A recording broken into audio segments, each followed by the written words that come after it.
J'aurais souhaité rajouter un élément parce que ce serait un peu trop simple de résumer la position des Américains à une trahison des Kurdes. Je pense qu'ils avaient un objectif commun qui était la lutte contre Daesh. Derrière, il n'y a pas d'objectif politique.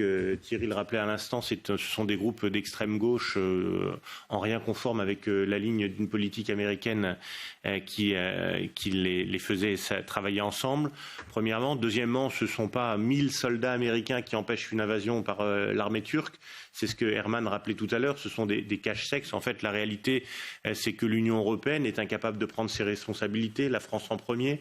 On refuse de traiter de façon raisonnable, raisonnée le problème des prisonniers, des terroristes possédant des passeports européens, avec des solutions qui permettent de résoudre effectivement ces problèmes.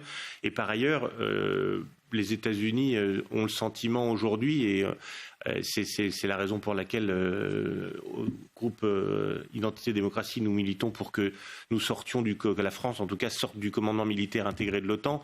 Le contribuable américain a le sentiment de payer aujourd'hui la totalité de la sécurité de l'Union européenne. L'indépendance, la souveraineté, c'est assumer sa propre sécurité.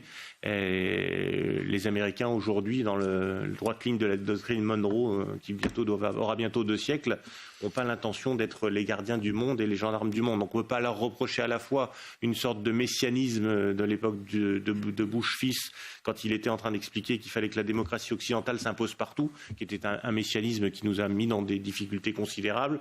Et aujourd'hui, alors qu'ils considèrent qu'ils ne sont plus les gendarmes du monde, ils nous mettent en fait devant nos propres responsabilités et nos propres faiblesses. Et comme tu le rappelais tout à l'heure, notre incapacité à assumer ce que nous devons être si nous voulons demain résister notamment à l'islam intégriste, qui est en fait la menace sous-jacente dans ce conflit.